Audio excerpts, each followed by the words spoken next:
ज्ञानेश्वर महाराज पालखी सोहळ्यातलं रिंगण सोहळा नेमका काय वर्णवा?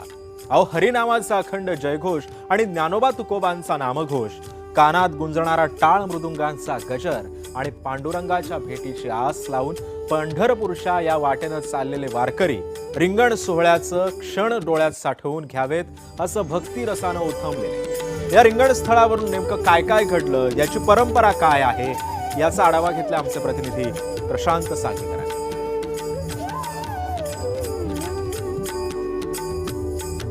विठ्ठल, मी आता खुडूस फाटा या ठिकाणी आहे आणि माऊलींच्या पालखीचं दुसरं गोल रिंगण या ठिकाणी पार पडलेलं आहे।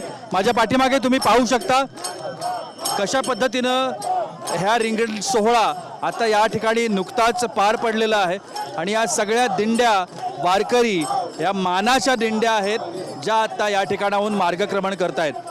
खुडूस फाटा या ठिकाणी माऊलींच्या पालखीचं दुसरं गोल रिंगण या संपूर्ण सोहळ्यातलं नुकतंच पार पडलंय आणि ही मोठी गर्दी जी तुम्ही पाहत आहात वारकऱ्यांची ती आपल्याला या ठिकाणी दिसून येते।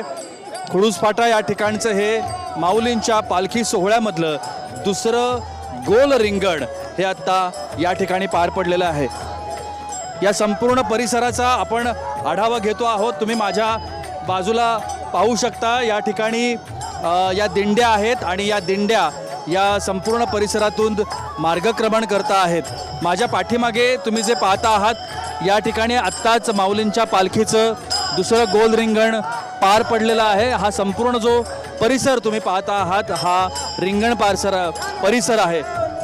ज्ञानोबा तुकोबांच्या जयघोषामध्ये माऊलींच्या पालखीचं दुसरं गोल रिंगण हे खुडूस फाटा या ठिकाणी पार पडलेलं आहे। अतिशय उत्साहाचं आनंदाचं वातावरण आपण या ठिकाणी आत्ता पाहतो आहोत। मी ज्या ठिकाणी आत्ता उभा आहे हे बरोबर मध्य परिसर आहे माऊलींच्या पालखी सोहळ्यामधला आणि माझ्या समोर तुम्ही पाहता आहात ही माऊलींच्या पालखी सोहळ्यातली मानाची दिंडी मार्गक्रमण करते।